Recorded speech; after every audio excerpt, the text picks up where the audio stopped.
Então aí, professora, tudo bem por aí? Tudo ótimo. Boa noite. Boa noite. Você que está aqui, tem gente de outras cidades aí, bota aí no bate-papo de onde é que você é, por favor. Bota aí no chat. Tem gente de Caxias, eu sei. Tem de Teresina. A professora Iana é de Teresina.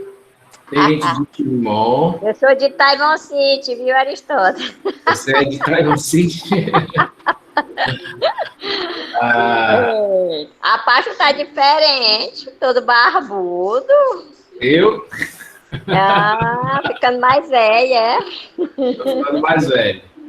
Tá bom. Muita gente aí de Aldeias Altas, nossa cidade vizinha, querida cidade vizinha aqui. Tem o pessoal de Varginha, Minas Gerais. Aí, muito bem. Professora Iana, isso é bom que já fica conhecendo você, né? Aumenta sua fama de poder aí no nosso Brasil. Olha aí o poder da internet agora, né? Dessas conexões. Olha aí, Chorozinho no Ceará. Tá vendo aí? Caxias, Maranhão, Chorozinho no Ceará. Você ainda está com seu treinamento,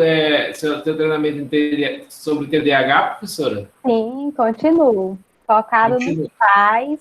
E agora eu estou com outros projetos para ampliar para os profissionais também. Olha aí. Depois aí você faz a propaganda. Você faz a sua propaganda aí com o pessoal. Tá certo. Deixar. O pessoal é do Rio de Janeiro ó, também, a Joyce. Joyce Fialho, do Rio de Janeiro, viu? Ah, que legal. Vou começar aqui a preparar a apresentação. Pernambuco também está por aqui.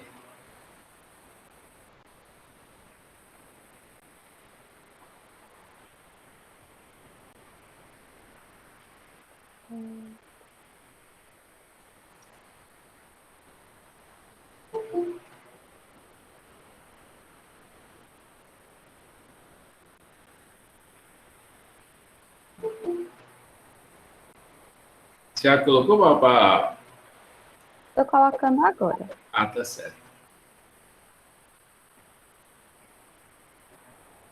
Pessoal da turma 1 de Neuropsicopedagogia Clínica Institucional, já vai começar os estágios,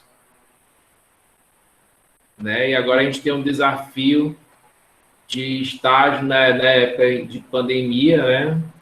Onde a gente vai ter que se reinventar através desses estágios, né? Entrar dentro das clínicas nas telinhas, né, professora Lina?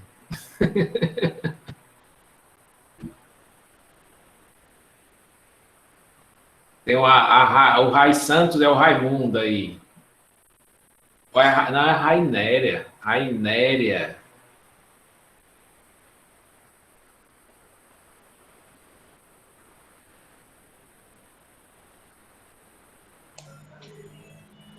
Quando começar, pois ele está a Joyce. Joyce já iniciamos. Professora, se você quiser botar...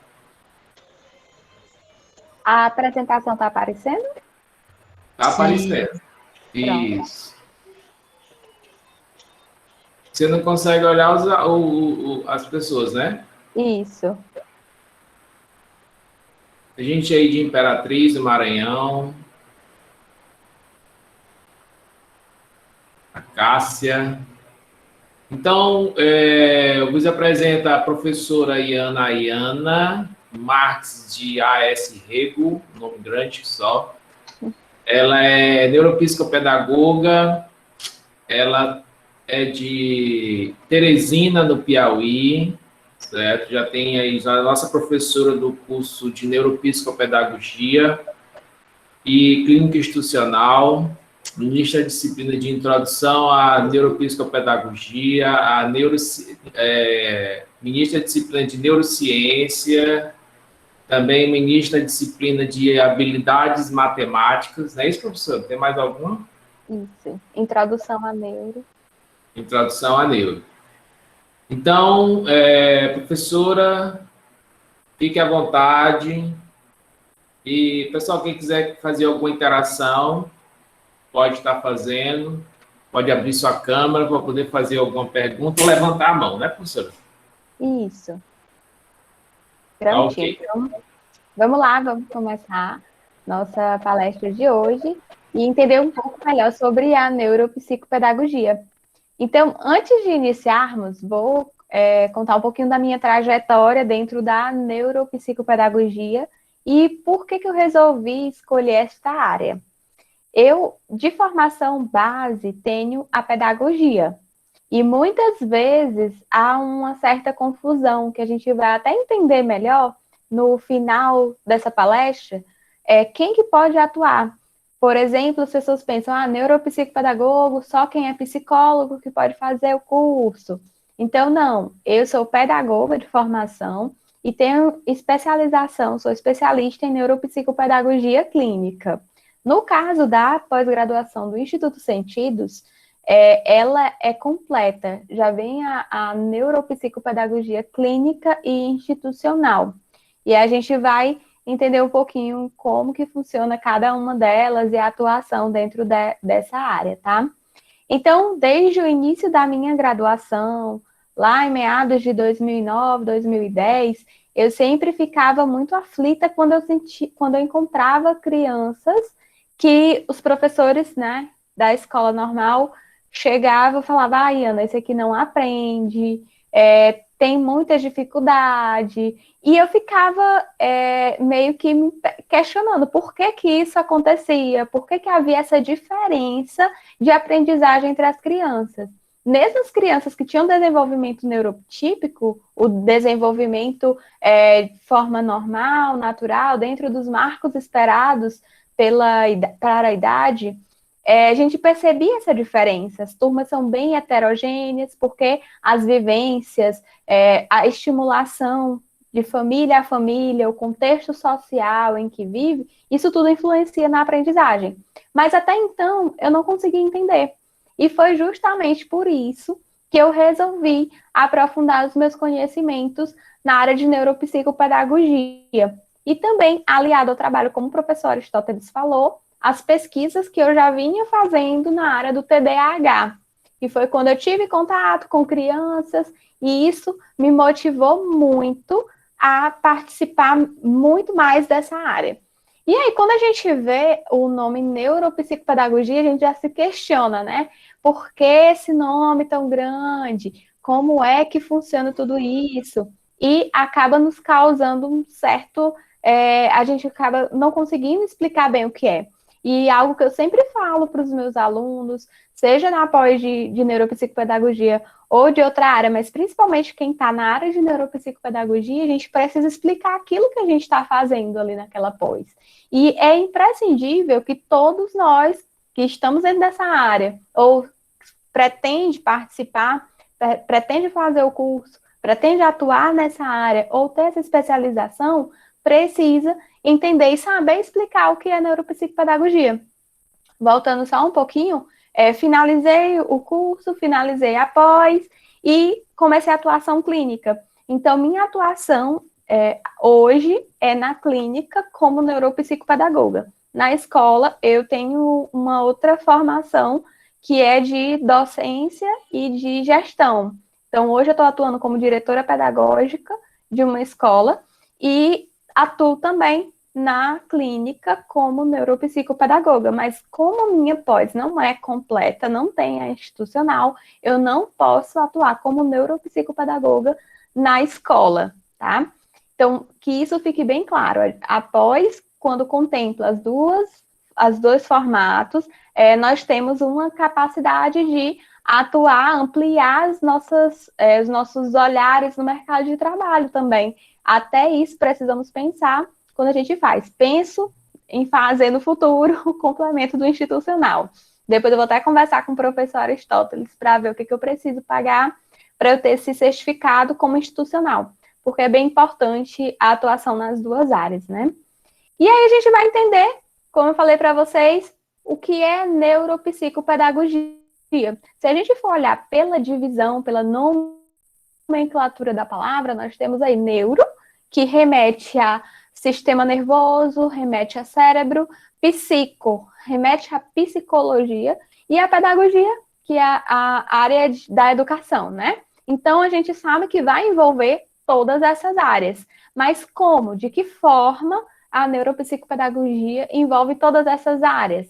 Então, a gente tem como conceito que é uma ciência. Então, a neuropsicopedagogia é uma ciência e ela vai se fundamentar nessas áreas, nos conhecimentos da neurociência aplicada à educação, porque vamos abrir um parênteses agora, que é justamente a parte de neurociências. Neurociências, por muito tempo se tem pensado que é uma área médica, que é uma área da saúde, mas não. A cada dia que passa, nós temos tido mais contato com essa área dentro de todas as áreas que a gente possa imaginar. Então, eu consigo encontrar, identificar neurociências na engenharia, na administração, até mesmo nas disciplinas que são mais práticas ou mais técnicas, a gente consegue identificar a importância das neurociências. Por quê? Porque vai envolver todo o conhecimento acerca do cérebro. E nós que tratamos justamente da educação, a gente vai estar relacionado ao processo de aprendizagem que acontece no cérebro. Então, eu preciso estar ciente de que a neurociência, ela já saiu, ela não está mais só restrita ali, onde por muito tempo se pensou que ela pudesse ficar, e ela se ampliou. E nesse momento, nós da área da educação, no caso, que a neuropsicopedagogia vai estar bem relacionada à área da educação, porque vai lidar com as dificuldades, transtornos de aprendizagem, né? Déficits de aprendizagem.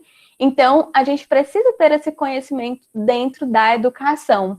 E aí é um dos grandes pontos da neuropsicopedagogia, ter trazido conhecimento do sistema nervoso, do funcionamento do cérebro, desde as sinapses, aos lobos cerebrais, tudo isso integrado ao processo de aprendizagem, tá? E aí, ela vai precisar de interfaces, então ela pegou um pouquinho da psicologia positiva e também como base da educação, uma vez que nós vamos lidar diretamente com o processo de aprendizagem, eu preciso estar baseada, pautada, fundamentada na área da educação, que ele vai, a neuropsicopedagogia, diferentemente da psicopedagogia, né? Vamos fazer logo essa diferença. Lá na psicopedagogia, essa base já é a psicanálise.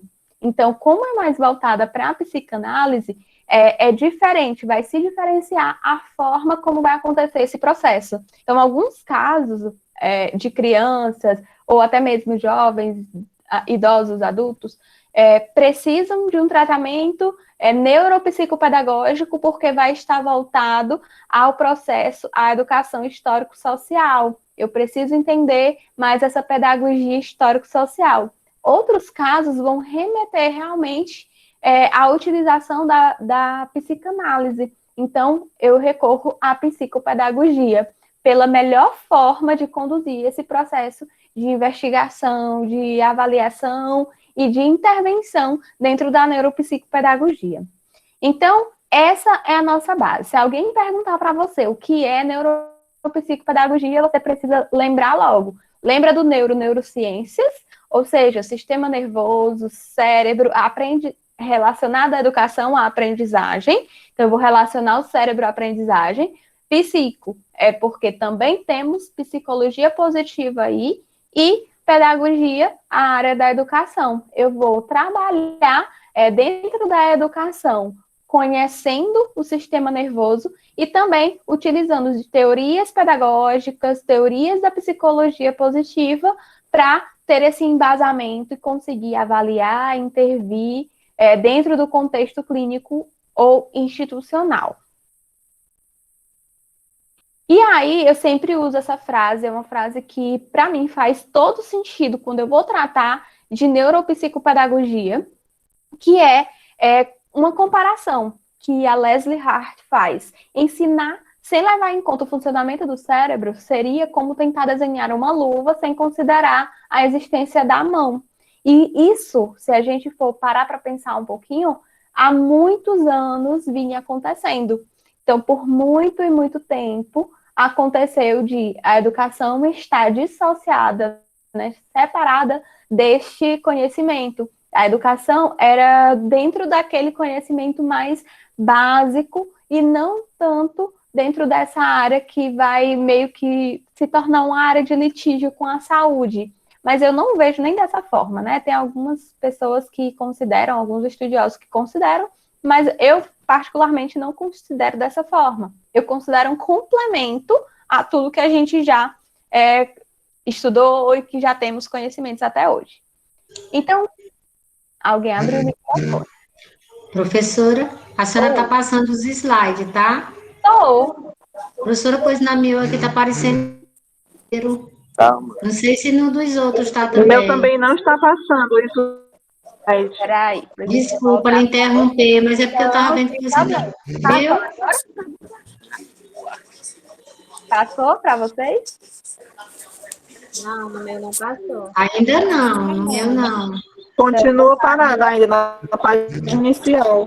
Professora, Está no primeiro. Oi. tira o compartilhamento e na hora que for compartilhar, você pode no apresentar agora e aí escolhe apresentar a apresentação do PowerPoint. Eu quero escrever. O meu não aparece, ele só aparece 3 opções. Uma guia, no caso, ideal para videoanimação. Cadê? Eu já saí. Não pode Se clicar F5, não funciona não, bota o slide, coloca F5 e vai passando lá. Eu fiz isso e não Não deu funcionou. certo.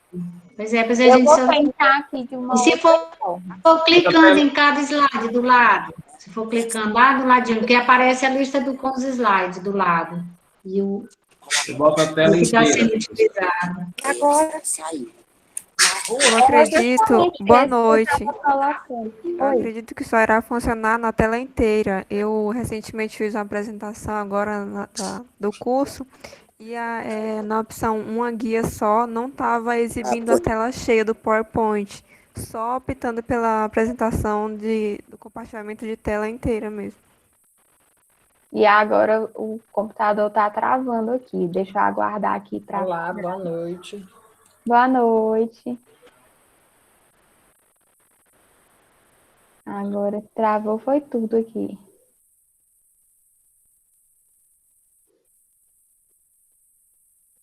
Vocês estão conseguindo me ouvir? Sim, eu ouvi sim. Estamos, sim. Vou só aguardar ele voltar aqui. Ainda bem que vocês falaram, porque senão eu ia acabar falando, jurando que estava todo mundo vendo, todo mundo acompanhando. Talvez você atualizando a página, dê certo. Vai sair um pouquinho da reunião. Oi, professora, enquanto está atualizando aí, a senhora poderia falar novamente sobre a diferença da psicopedagogia para a neuropsicopedagogia. Eu não consegui anotar alguns outros tópicos que ficou faltando. Pronto, vamos lá. Então, retomando. A psicopedagogia tem como base, uma das diferenças é justamente essa, na base de estudo mesmo, de pesquisa. Ela é voltada à psicanálise, enquanto a neuropsicopedagogia é na pedagogia histórico-social, e que vai levar como os dois principais pensadores, Vygotsky e Piaget. Tá bom? Gente, eu vou sair da reunião, eu vou fechar aqui, porque ele não está retornando.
Voltei. Estão me vendo? Estão me ouvindo?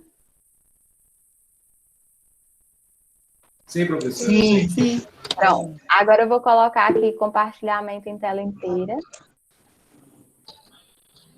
Ele não está compartilhando agora de jeito nenhum. Coloca aqui. Pronto. Agora deu certo. Voltou a compartilhar. Vou abrir de novo aqui para vocês. Vocês vão me falando. Mudou o slide agora? Agora, ok. Tudo certo. Sim, Agora professor. deu certo. Pronto. Sim, Então, já sim. tinha colocado Obrigada. essa parte aqui, né? A gente já tinha falado sobre o conceito de neuropsicopedagogia. Agora, vamos lá dar continuidade aqui desse slide. E foi justamente naquele ponto em que eu falei a respeito de a nossa educação ter sido pautada por muitos e muitos anos, sempre nesse conhecimento mais básico do que a gente vem sendo, básico no sentido de que nós não tínhamos essa luz da neurociência, nós não tínhamos o conhecimento do órgão principal da aprendizagem, que é o cérebro, né? E aí, o que acontecia... Acho que tem alguém com o microfone ligado.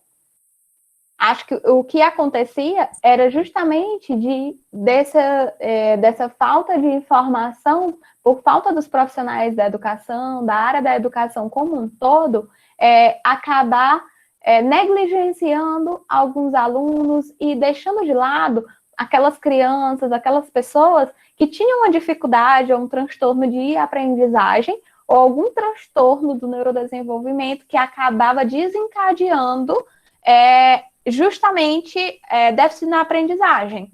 Então, hoje nós temos um suporte muito grande das neurociências que nos dão, agora nesse momento, um conhecimento que vai bem além do que tínhamos até alguns anos atrás. E eu falo isso porque na época da graduação eu ainda não ouvia falar dentro do próprio curso, né, de formação acerca de cérebro estar relacionado ao processo de aprendizagem. Não como nós estamos vendo hoje, era algo bem distante, bem superficial. E hoje nós temos esse suporte muito bom, que a gente consegue ter uma proximidade maior com o processo de aprendizagem. E, para mim, fez uma diferença e tanto. Porque lembram lá do início que eu falava, eu não conseguia compreender, porque minhas turmas, nas escolas onde eu estagiava, existiam crianças que aprendiam de formas diferentes, existiam crianças que os professores chegavam e desabafavam, dizendo que eles não aprendiam nunca. E quando a gente para pensar nessas frases, nessas afirmações, a gente acaba por perceber que a aprendizagem fica muito relacionada ao processo de educação formal que acontece dentro da sala de aula. E a aprendizagem não é isso. A aprendizagem é desde que começa-se a formação do feto, se tornando do embrião, vai se tornando um feto, e ele começa a perceber o mundo afora, né? Começa a ouvir, mesmo dentro da barriga da mãe, ele já está criando conexões, e isso é aprendizagem. A aprendizagem são essas conexões que se formam no nosso cérebro, e elas é que vão nos dar esse significado para as situações em que a gente vivencia. Então, como é que isso vai acontecer? Mais ou menos assim, a criança está ali dentro da barriga da mãe, passa-se um tempo, ela vai nascer, e ela vai ouvir novamente a voz da mãe. Então, ela já vai ouvir de um outro formato, não vai ser do formato em que ela ouvia internamente, parecia até ser mais próximo do que quando ela ouvir fora. Mas aquela sinapse, aquela junção de neurônios, aquela conexão que aconteceu no cérebro, ela vai ser fortalecida. E é por isso que muitas vezes a gente consegue identificar um vínculo muito forte entre o filho e a mãe, o filho e o pai, aquelas pessoas que estavam mais próximas, como se ele identificasse. Porque pelo tom de voz, a criança já consegue identificar as pessoas que estiveram próximas a ela. E isso quer dizer que foi uma aprendizagem, assim como ela aprende a falar, a caminhar. E para isso a gente não precisa de escola, né? Então, isso é aprendizagem, independentemente da escola. Tem alguém com o microfone aberto para fazer alguma pergunta? Acho que não. Então, vamos lá. A atuação do neuropsicopedagogo, como eu já havia mencionado, é clínica e institucional. Só que cada uma dessas atuações vai ter as suas especificidades e vai atender aquela necessidade do público determinado. Por que que eu falo isso? Porque na clínica eu vou ter sempre um atendimento de 1 para 1. Eu e o meu aprendente, paciente, cliente, como vocês queiram nomear, eu costumo usar paciente mesmo. Então, eu e meu paciente vamos estar dentro de um setting terapêutico, que é o que a gente chama o consultório, ou seja, uma sala preparada, pensada e organizada para aquele atendimento neuropsicopedagógico. Então, é sempre um atendimento individualizado, onde eu vou estar com aquela pessoa para fazer esse atendimento, seja uma avaliação, uma intervenção. Na institucional, eu vou trabalhar, não somente em escola. Quando a gente vê a neuropsicopedagogia, até mesmo a psicopedagogia institucional, a gente acha que dentro da escola vai ter esse atendimento de 1 para 1. E isso também até fica confuso na cabeça dos pais de alunos que pensam, minha escola diz que tem toda uma equipe multidisciplinar. Só que o atendimento institucional é totalmente diferente de um atendimento de uma clínica multidisciplinar, por exemplo, ou de um espaço multidisciplinar, ou de um núcleo dentro de um hospital, um núcleo multidisciplinar dentro de um hospital. Vai ser totalmente diferente. Por quê? Porque na escola, ele vai ser feito todo tipo de ação do neuropsicopedagogo, é uma ação ampla, é uma ação que vai envolver o coletivo. Então, se eu tenho alguns casos específicos que eu preciso estar orientando, o professor, eu vou fazer várias intervenções com a turma e focando naquelas crianças em que eu recebi um feedback do professor, por exemplo. Então, eu estou vendo que na turma está existindo muito déficit de criança não está conseguindo identificar o lado esquerdo e direito, está com esse déficit de lateralidade, por exemplo. Então, o neuropsicopedagogo vai criar algumas situações, algumas brincadeiras e vai orientar o professor a aplicar essas brincadeiras. E essas brincadeiras vão ser para todos os alunos. Embora alguns deles identifiquem, todos irão participar. Por quê? Porque o atendimento, o acompanhamento, ou seja como for chamado, no institucional, na instituição, sempre é no coletivo. E isso vale para, por exemplo, um orfanato, casas de apoio, associações, tudo que for instituição e não for um atendimento individualizado, clínico, então eu vou ter que fazer no coletivo. Eu preciso fazer uma orientação para os professores. Então, sempre nas reuniões pedagógicas vai haver aquela orientação. Mas eu nunca vou chegar para um professor e marcar um horário e todo dia na semana, naquele horário, ele vai ter que me encontrar. Como no setting terapêutico, tá? Então, essa é a diferença.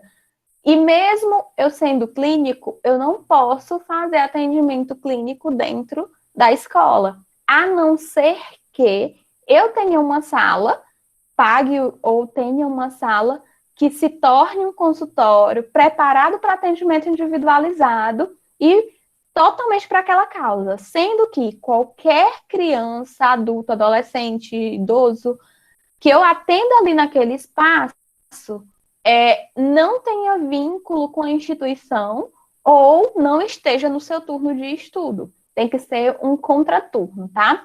Porque não há como fazer isso, sendo que aquela criança, aquela pessoa que está ali naquela instituição, precise sair de uma das suas atividades para conseguir ser contemplado com esse atendimento, tá?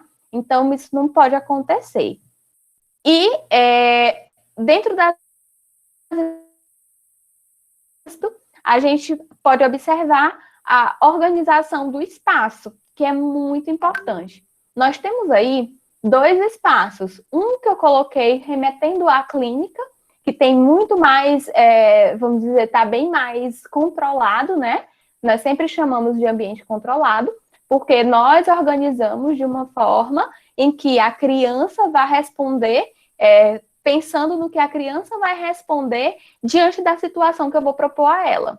E aí, esse espaço, ele é todo bem organizado, possui alguns objetos que é importante que se tenha, mas até hoje a gente não tem, assim, um documento que diga que é essencial ter isso, isso e isso, né? Mas existem alguns objetos que são bem importantes que aconteçam, que tenha num ambiente. Esse espaço foi pensado para a criança. Então, se eu faço um atendimento, por exemplo, de adulto, ou se eu faço atendimento de idosos, eu vou colocar uma decoração e vou colocar instrumentos para serem utilizados considerando o meu público. Eu não vou deixar um ambiente como esse que está aí na imagem para, por exemplo, para idosos ou para adultos, e principalmente para adolescentes, que já vão remeter. Nossa, isso aqui é muito infantil, e aí vai ter aquela resistência. Então, a gente tem que pensar o local de atendimento ao público que eu vou atender. Preciso ter essa intenção quando eu for preparar o local onde eu vou atender. E na escola, não é sempre a sala de aula. Vez ou outra, o neuropsicopedagogo vai fazer uma orientação de pais, vai fazer uma reunião com pais, com famílias, quando ele percebe a necessidade de chamar aquela atenção para algumas pessoas de uma turma. Então, vai ter reuniões com as famílias, são outros ambientes, são ambientes da escola, mas que ele não vai ficar focado só nos alunos. E porque a intenção dele vamos dizer assim, aperfeiçoamento, potencializar a aprendizagem daqueles alunos que estão deficitários ou não, até mesmo aquelas crianças que, vez ou outra, por algum acontecimento, acabou diminuindo seu rendimento escolar. Então, é um olhar mais amplo. E aí, na instituição, o neuropsicopedagogo pode ser o profissional que encaminhe para outros profissionais. A gente tem visto bastante nas escolas que o professor identifica alguns comportamentos, identifica alguns déficits das crianças, dos adolescentes, e aí precisa de alguém para falar com a família, porque nem sempre a família está tão aberta a receber esse tipo de orientação.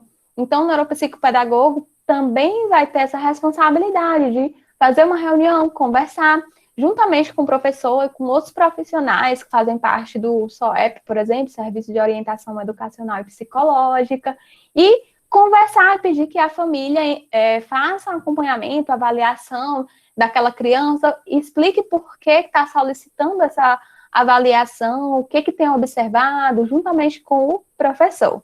Então, são duas atuações que elas são similares, são bem parecidas, mas que existem peculiaridades que nós precisamos estar atentos, tá? Inclusive, no Código de Ética, que a gente vai ver mais adiante, podemos ter uma noção bem grande disso, né? Ele deixa bem específico, que existe até mesmo, gente, esqueci o nome, punições, para quando não acontece, quando fere esse Código de Ética. Gente, está tudo ok? Estão ouvindo bem? Alguém abre aí? Sim. Pronto, pois vamos lá. E qual é o público que o neuropsicopedagogo pode atender? Muitas vezes na minha fala eu acabo me pegando aqui e eu falo muito criança, porque é o meu público-alvo. Eu atendo preferencialmente crianças entre 3 e 10 anos de idade, né? E existem até mesmo algumas dificuldades, transtornos de aprendizagem que eu seleciono justamente para aperfeiçoar o meu atendimento. Mas a atuação do neuropsicopedagogo é para crianças, adolescentes, adultos e idosos. Então, temos a possibilidade de trabalhar com todos esses públicos, porque a aprendizagem não está pautada só na aprendizagem formal, como eu já falei para vocês, mas na aprendizagem como um todo. Então, já aconteceu casos de que eu atendi, sim, adolescentes, e atendo certos casos pontualmente. Também já atendi adultos em processo de reabilitação, por exemplo. Aquela pessoa era um adulto que já tinha se desenvolvido todas as habilidades de falar, de caminhar, de aprendizagem formal, né, da educação formal da escola, faculdade, tudo. E aí chega um determinado momento que acontece um acidente ou alguma doença degenerativa que a pessoa acaba perdendo alguma dessas habilidades, ou seja, aquela aprendizagem, aquela conexão lá no cérebro foi quebrada ou foi destruída em partes. Então, eu preciso reabilitar. E aí, o neuropsicopedagogo também pode atuar, sim, quando esse processo de aprendizagem começa a se desregular, principalmente nessas voltadas à leitura, escrita, porque temos as nossas até onde nós podemos atender. Então, se eu entro um pouquinho na fala, eu já estou pegando a área do fonoaudiólogo. Então, preciso estar voltado sempre ao processo de aprendizagem. E dos idosos, até mesmo pelas doenças que a gente sabe que tem acometido bastante idosos, como, por exemplo, o Alzheimer. Tem sido feito muito processo de estimulação cognitiva, programas, aliás, de estimulação cognitiva para idosos, para pessoas que estão em trânsito, estão passando da fase adulta para a terceira idade, né, para a fase idosa, começam com esse processo de estimulação cognitiva. E hoje em dia tem uma procura muito grande, até mesmo por adultos, para esse processo de aprendizagem, que lá na parte da infância, da adolescência, não foi observado ou simplesmente foi passando, foi deixado passar, não existia uma política e até mesmo conhecimentos adequados na época em que a criança foi passando, foi crescendo e levou esse déficit para a idade adulta. E aí a gente entra numa perguntinha que muitas vezes eu recebo. Yane, como é que isso acontece? Isso acontece porque aí fica aquele questionamento. Sim, e as pessoas aprendem até quando? Aprendemos sempre. Enquanto o sistema nervoso está em funcionamento, nós conseguimos aprender. O que vai diferenciar é justamente a receptividade das informações e a consolidação. Então, quando criança, quando bebezinho, é mais fácil formar sinapses e consolidar aprendizados. Quando eu vou ficando um pouquinho maior, uma criança crescida, ou então um adolescente, idoso, eu preciso estimular bem mais para que essa pessoa consiga atingir aquilo que era esperado para a idade dela. Então, que era esperado que ela conseguisse, ou então uma meta, objetivo. E acontece muito caso de diagnóstico somente na idade adulta. Como o professor falou a respeito do TDAH, eu tenho estudado bastante sobre, e é uma área que eu sou apaixonada, e o que eu tenho percebido é de muitos pais se identificarem com a queixa do filho. E na época que eles tinham aquela idade, eles tinham aquelas dificuldades também, mas não tinham sido diagnosticado. E eu acabo encaminhando os pais para avaliação e vem um diagnóstico também. Então, eles buscam acompanhamento para potencializar a aprendizagem. Muitas coisas ficam perdidas, muitos sonhos são deixados para trás, porque não é feito esse diagnóstico precoce, né? Lá na infância. Então, é um campo amplo, além de sabermos que a atuação é para instituições e para clínicas, nós também podemos atender um público vasto, né? Uma orientação que eu costumo dar, que eu costumo aconselhar na realidade, é justamente de você se especificar em uma área, porque acaba sendo um atendimento mais especializado, mais focado naquela área. E uma área que você tem afinidade, tá? Então, eu gosto muito de atender crianças, como falei, já atendi adultos e adolescentes, mas criança sempre foi o meu público, e atualmente é dessa faixa etária que eu falei para vocês.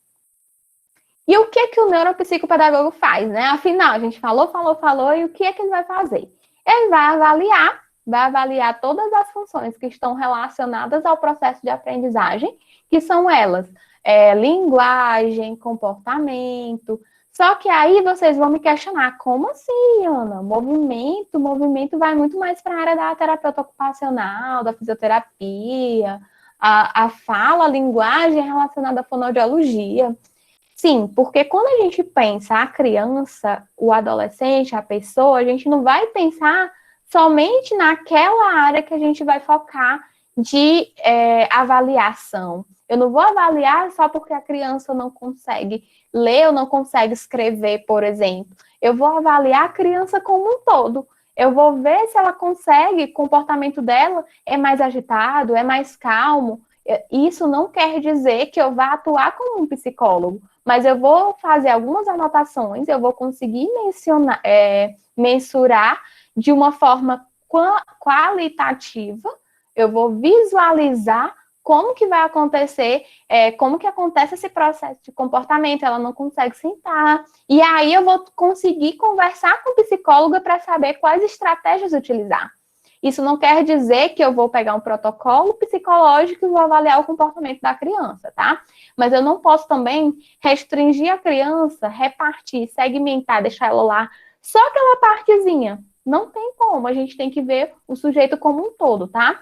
Então, a avaliação vai ser específica e diante da queixa. A queixa é, por exemplo, de dificuldade de leitura e escrita, eu vou aplicar testes, vou ter uma avaliação quantitativa relacionadas à leitura escrita e à faixa etária daquela criança, mas eu também vou ter a qualitativa, em que eu vou percebendo algumas situações relacionadas ao processo de aprendizagem também, mas que fazem parte não diretamente, indiretamente do processo de aprendizagem. E depois disso, finalizada a avaliação, eu vou ver o que está deficitário e vou intervir. Vou começar a tratar o problema propriamente dito. Então, a intervenção funciona como um tratamento, né? Avaliei, vou ver quais são os déficits, quais são as potencialidades e vou trabalhar em cima disso. Basicamente isso. Tem um outro ponto também que eu fiz há algum tempo, que era a estimulação cognitiva.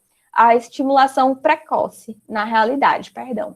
A estimulação precoce consiste em um atraso determinado da criança e os pais, a família, solicitarem que comece logo um atendimento, um acompanhamento para potencializar essas habilidades, para que não fique, se torne tão distante da idade dela, que ela consiga se desenvolver dentro dos marcos esperados para a idade. Então, isso acontece também. Mas eu acho bem específico e atualmente eu não atendo mais esse tipo de demanda. Vamos falar também a respeito do CBO, que é a Classificação Brasileira de Ocupações, que foi uma grande vitória para os neuropsicopedagogos como um todo. Nós conseguimos um código CBO, que o nosso código, temos dois no caso, que é o clínico 239440 e o institucional 239445, porque nós somos considerados uma ocupação, mas ainda não é uma profissão regulamentada. O que isso quer dizer? Não consta como, por exemplo, o psicólogo tem um conselho federal, tem um conselho estadual, que vai relacionar bastante, vai ajudar bastante no desenvolvimento dessa profissão e também na fiscalização de como está acontecendo esse tipo de atendimento. Nós ainda estamos em luta para que isso aconteça com a nossa profissão. E é um grande passo, visto que uma grande conquista, visto que nós temos cerca de 10, 12 anos que surgimos aqui no Brasil. E leva-se muito tempo para se firmar a se tornar um CBO, a ponto de se tornar um CBO. Então, é uma conquista muito grande que nós temos e o neuropsicopedagogo pode contar. É um dos numerozinhos que a gente utiliza em relatórios. Eu costumo utilizar bem mais meu relatório, carimbo também. E quem está habilitado para exercer a profissão neuropsicopedagogo? São as pessoas formadas, profissionais formados, pós-graduados em neuropsicopedagogia, e especialização lato sensu, né? Então, uma especialização como a oferecida pelo Instituto Sentidos depois que você finaliza todo esse processo, que você efetua todas as disciplinas, que você participa, que consegue ter toda a aprovação e recebe seu diploma, você está habilitado para atuar. E isso é independentemente do curso, por exemplo, que você fez na base. Por que que eu digo isso? Muitas pessoas, como eu disse lá no início, pensam que neuropsicopedagogo precisa ser psicólogo de formação, ou precisa ser médico. Muitas vezes isso é questionado. Mas, na realidade, eu nunca encontrei nenhum documento que limite quem é o neuropsicopedagogo. Inclusive, eu já encontrei as áreas mais inusitadas possíveis dentro da neuropsicopedagogia, como, por exemplo, filosofia, advocacia. Então, pessoas formadas em direito, arquitetura, estão lá fazendo após em neuropsicopedagogia. E justamente por quê? Porque o processo de aprendizagem envolve tudo. Então, eu vejo como uma porta muito ampla, mas também a visualização no exercício dessa profissão é que vai ser bem mais restrita nessas outras áreas, a meu ver. Mas não existe limitação para que área você é formado para você finalizar, para você iniciar e finalizar a neuropsicopedagogia, tá? Não existe esse tipo de restrição. Um outro ponto que eu queria tratar com vocês era a respeito da SBNPP, que é a Sociedade Brasileira de Neuropsicopedagogia. Eu falei para vocês que nós não temos conselho, né? Mas nós temos essa sociedade, que é uma sociedade sem fins lucrativos e que ela está promovendo a, vamos dizer, ampliação, a visibilidade da neuropsicopedagogia aqui no Brasil. Começou em 2014 e os objetivos principais são de implementar a divulgação, o apoio, a difusão das áreas que compreendem a energia aqui no Brasil. Começou em 2014 e os objetivos principais são de implementar a divulgação, o apoio, a difusão das áreas que compreendem a neuropsicopedagogia, a neuroeducação e áreas afins. Então, a Sociedade Brasileira de Neuropsicopedagogia tem feito um trabalho bem importante para dar visibilidade à neuropsicopedagogia no Brasil. E ela promove eventos nacionais, existe hoje, inclusive, no site, se eu não me engano, no site vocês encontram, que eu vou deixar aqui para vocês, é justamente uma revista de neuropsicopedagogia, em que você envia seus artigos, seus estudos. Por quê?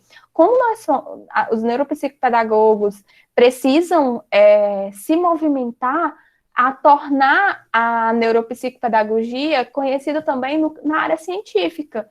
Então, por muito tempo se tem solicitado pesquisas de neuropsicopedagogos. Então, esses TCCs, que são artigos de conclusão de curso, você poderá enviar para essa revista ou até para outras revistas também, que isso vai dar visibilidade à nossa profissão, em que está sendo pesquisada, está sendo aprofundada, e aí ainda mais vamos conseguir, a cada dia, tornar uma profissão mais reconhecida, no sentido de ter uma regulamentação como profissão, já que a gente conseguiu a classificação brasileira, né, de ocupação, nós conseguimos ser uma ocupação, agora a gente precisa lutar pela regulamentação. E as pesquisas, essas pesquisas científicas são muito importantes para dar credibilidade à nossa área. Outro ponto da sociedade brasileira é justamente trabalha pela causa e pela qualidade das ações, da representatividade, e para ser reconhecida como seriedade. Muitas vezes, isso já aconteceu comigo, profissionalismo, comprometimento ético e etc. De estar num evento, um evento relativamente de médio a grande porte, e profissionais da nossa área amiga da psicologia chegar e falar, vocês já viram, né? Tipo, com um tom de sarcasmo, de deboche, falando da área de neuropsicopedagogia, como se fosse algo que não está agregando, e a educação agregando a aprendizagem das crianças e das pessoas, dos sujeitos como um todo, e a gente vê que nas pesquisas científicas isso não é verdade. Então, para evitar esse tipo de acontecimento, e até para conscientizar a população, o que hoje, nossa, é uma vitória muito grande, um dia que eu recebo, por exemplo, uma criança que foi encaminhada ao neuropsicopedagogo, especificamente, não é o psicopedagogo. Então, aqui em Teresina, tem acontecido muito isso. Eu tenho recebido muitas crianças em que os médicos neuropediatras psiquiatras infantis têm visto a profissão e têm entendido essa diferença entre uma ciência e a outra, e qual que é a melhor para encaminhar aquele caso em específico. Não qual é a melhor entre as duas, porque as duas têm a sua importância, mas qual o melhor para aquele caso em específico. E eu fico muito feliz, por quê? Porque diferente desse outro caso que aconteceu nesse evento, atualmente, aqui o movimento tem sido de reconhecimento cada vez maior na neuropsicopedagogia. Então, é muito importante que vocês deem uma olhada depois nesse site, para vocês se inteirarem mais. Tem vários artigos, tem muitos trabalhos, muitos profissionais, e é muito bom a gente conseguir esse network, de conversar com pessoas que já estão dentro da área, né? E temos também um código de ética, que é um código de ética técnico-profissional, que vai nortear a prática da neuropsicopedagogia. Então, nele consta tudo que é mais importante de conhecimento em termos da neuropsicopedagogia. Nesse momento, ele está sendo... Não, foi atualizado ano passado, e provavelmente haja uma atualização este ano também. Então, está sempre sendo atualizado, é sempre colocado questões que estão dentro da atualidade para o neuropsicopedagogo, e isso tem sido muito importante nesse sentido. Tem ganho, também mostra a credibilidade da neuropsicopedagogia como ciência e como área de atuação. Então, agora vamos fazer aqui um resumão do que a gente viu aqui. Temos aqui uma neuropsicopedagoga, coloquei uma outra para representar, porque eu não encontrei outra imagem, gente. Mas vamos lá. Pode ser clínico ou institucional, clínico e ou institucional, né? Atende qual público? Crianças e adolescentes, mas não só esse, adultos e idosos também. Trabalha diretamente com o processo de aprendizagem, então vai da relação entre o cérebro e o processo de aprendizagem, como que acontece a aprendizagem dessa criança, ou adulto, ou adolescente, ou idoso, avalia e intervém. Então, essas são os principais pontos que nós vimos hoje aqui, e a gente pode ver que a neuropsicopedagogia tem tido grandes contribuições para a aprendizagem, e que ela tem nos possibilitado maior compreensão do processo de ensino e aprendizagem, e nos permite avaliar e intervir nas disfunções da aprendizagem, gente. Então, finalizamos por aqui. Aí, vou dar continuidade aqui com as perguntas de vocês, tá? Até a próxima. Vou deixar aqui o meu Instagram para vocês seguirem lá. Vocês podem até fazer um print aqui quando a gente voltar da tela e me marcar lá, tá? E aí, vou deixar aberto agora para perguntas, dúvidas e etc.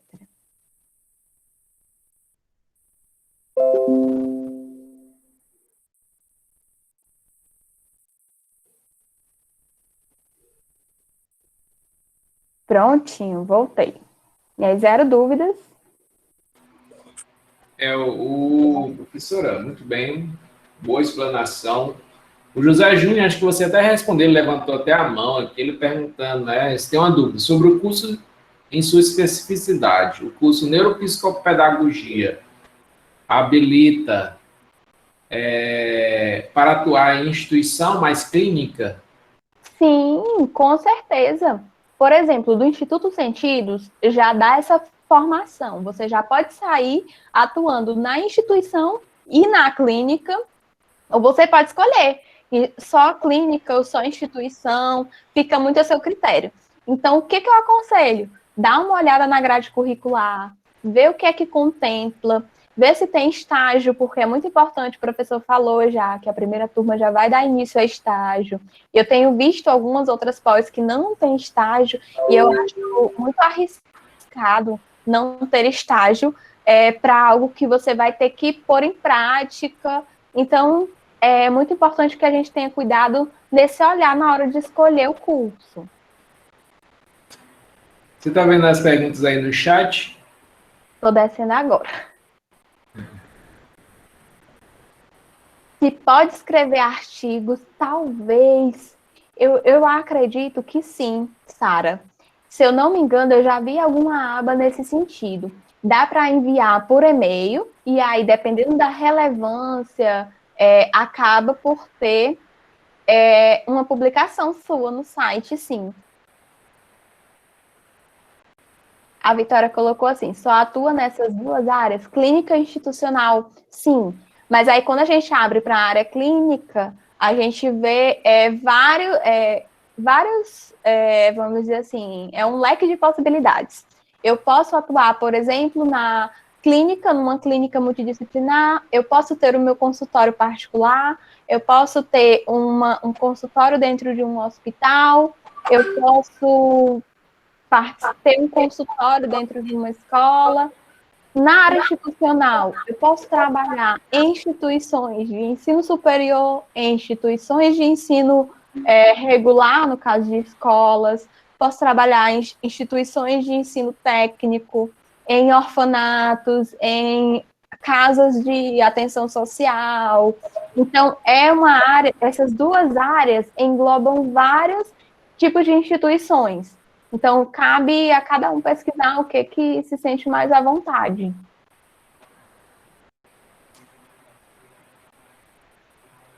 O Raimundo colocou, quais são os livros? Eu adorei essa pergunta. Quais são os livros que não podem faltar na formação do neuropsicopedagogo?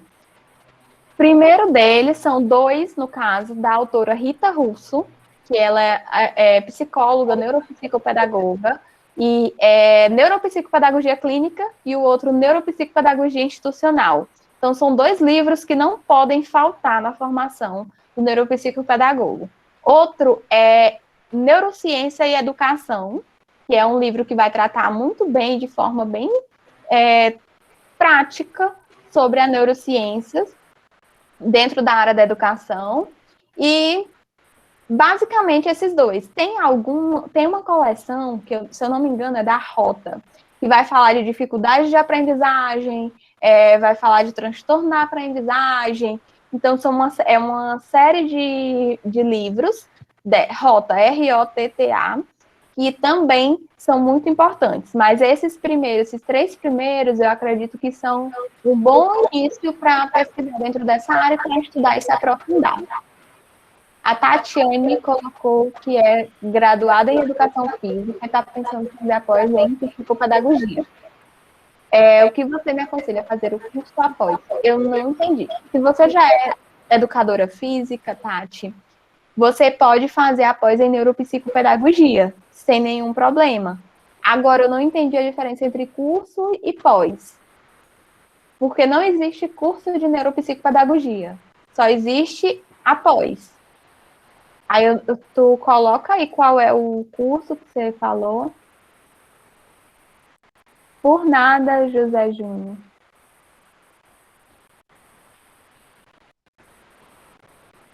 Obrigada, Maria. Joyce Fialho colocou assim, você acha viável ir na escola em que o paciente estuda para conversar com os professores sobre o desenvolvimento cognitivo? No caso, ir na escola é um passo fundamental. Então, todas as crianças que eu faço atendimento, eu vou na escola ou tenho contato com a escola. No caso desse período de pandemia, tinha contato de outras formas. A gente fez muitas reuniões online, mas eu preciso, um dos passos da avaliação é estar na escola, conversar não só com os professores, mas com todo o corpo, toda a equipe da escola. No caso, coordenadores, psicopedagogos, psicólogos. Quem tem contato com a criança, é bom a gente ter esse contato para entender melhor. Ai, gente, eu que agradeço vocês por terem participado. Que tipo de intervenção o neuropsicopedagogo pode executar em um atendimento? São várias, Silvia. Pode ser intervenção na atenção, na leitura, na escrita, no raciocínio lógico matemático. É uma gama, vai depender muito da demanda. Por exemplo, eu atuo com algumas crianças, eu atendo, e as dificuldades delas é em TDAH, elas têm diagnóstico de TDAH, e as dificuldades dela é em manter o foco e a concentração durante a leitura. Então, eu vou intervir dentro dessa demanda da criança, dessa dificuldade da criança. A neuropsicopedagogia... Deixa eu ver aqui. Antes tinha essa dúvida, se precisava fazer pedagogia. Não, não precisa fazer pedagogia. Por nada, Joyce. Denise. Professora, e esse estágio logo de início da pós? Não, o estágio é a última etapa da pós, porque é onde você vai colocar em prática aquilo que você aprendeu. Então, não tem como ser no início, porque como é que você vai praticar algo que você ainda não viu? Flávia Thalita. Gostei muito dessa explicação. Obrigada, Flávia. A Silvia colocou de que forma? De que forma? Não entendi, Silvia.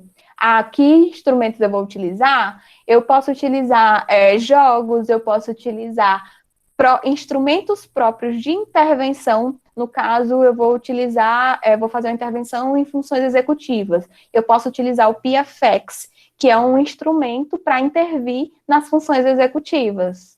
Eu posso utilizar jogos, vou objetivando os meus jogos, delineando objetivos dentro daquele jogo para atingir a demanda daquela criança.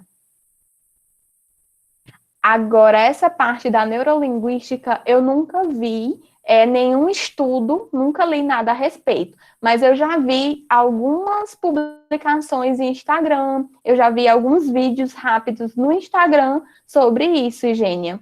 Mas eu não tenho conhecimento aprofundado sobre a relação entre neuropsicopedagogia e programação neurolinguística. Eu acho que sim, que não, uma coisa não vai anular a outra, porque a programação neurolinguística é o mesmo PNL, né, que é chamado de PNL, se eu não me engano. É uma formação que dá direito ao profissional a atuar dentro disso. Agora, relacionar uma com a outra, eu nunca tive conhecimento, tá?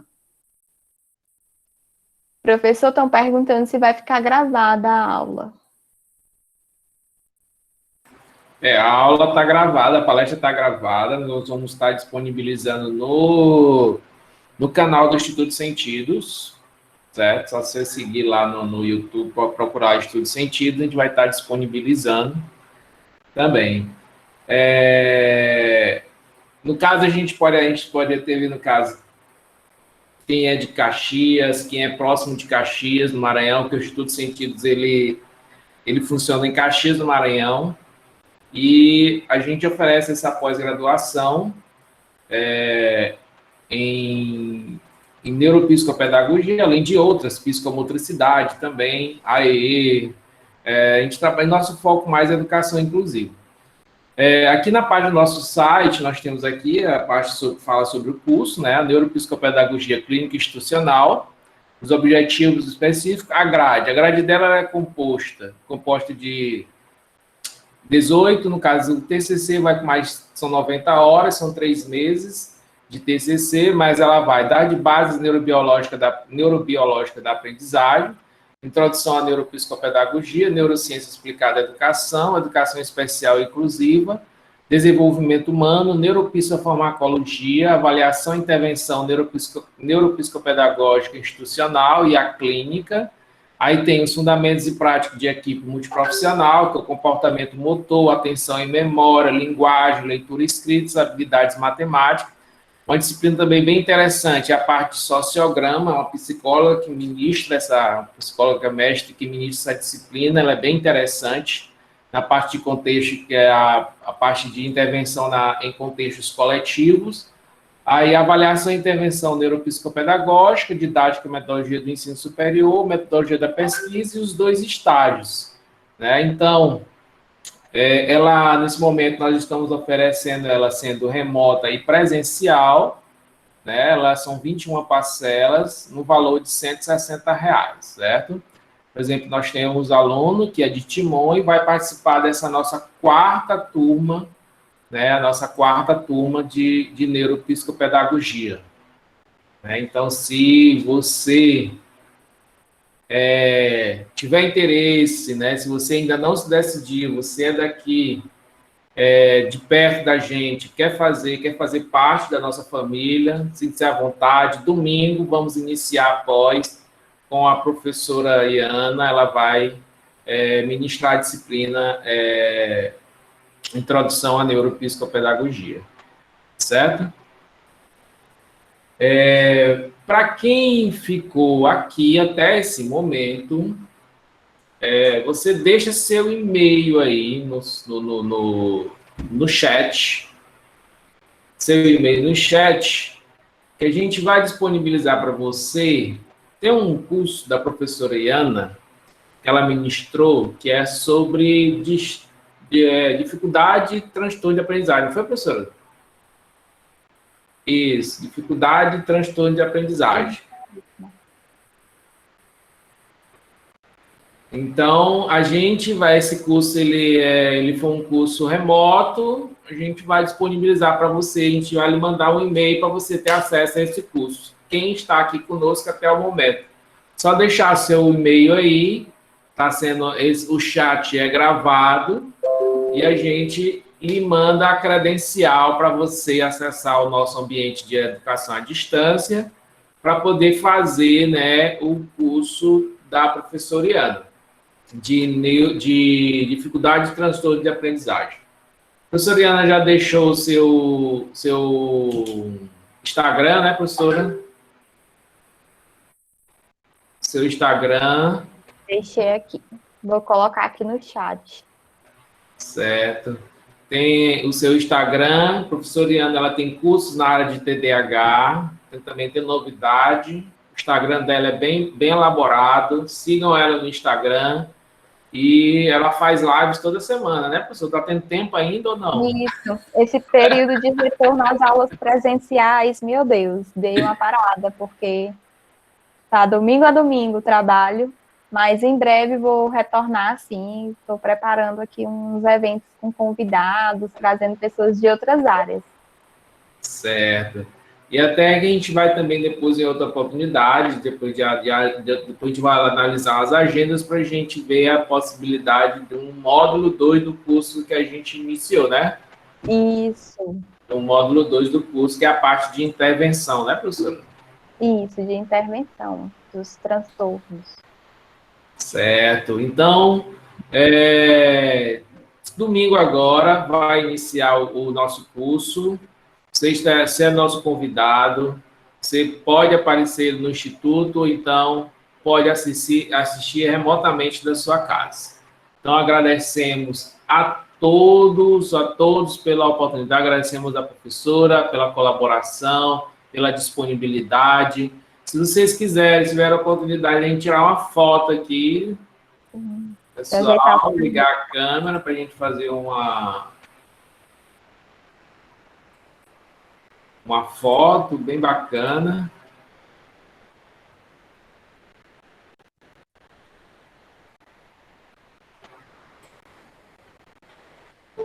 Pode ser? Pode, sim. Bora, pessoal, abrir a câmera. Tem gente entrando agora. Tem muita gente. Então, vamos embora lá. Os guerreiros que ficaram, a gente deu o bônus, que é para justamente de poder acessar, depois assistir a aula da professora sobre dificuldades, né, dificuldade e transtorno de aprendizagem, né, e você tem um certificadozinho de 20 horas, tudo bem? Então, bora lá, vou contar 1, 2, 3 aqui. 1, 2, 3. Sara, você está apresentando aí, tira aí seu compartilhamento, Sara. Isso, vamos ver se deu certo aqui.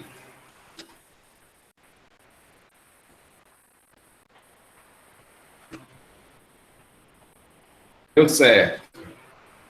Então, pessoal, boa noite, muito obrigado, bom final de semana. Nós vamos estar fazendo isso todo início de nossas pós, a gente vai estar fazendo isso, tem essa programação gratuita, né, sobre determinados assuntos, ok?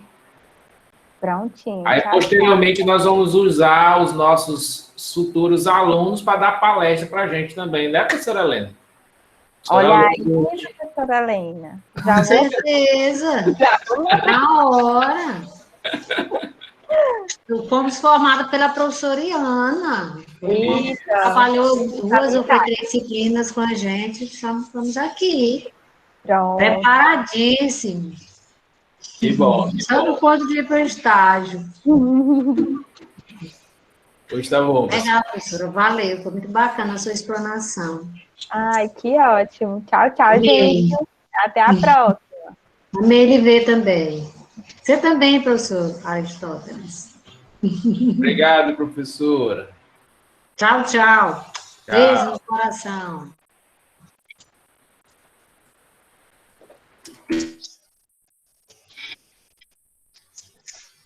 Muito ótimo daqui, essa palestra.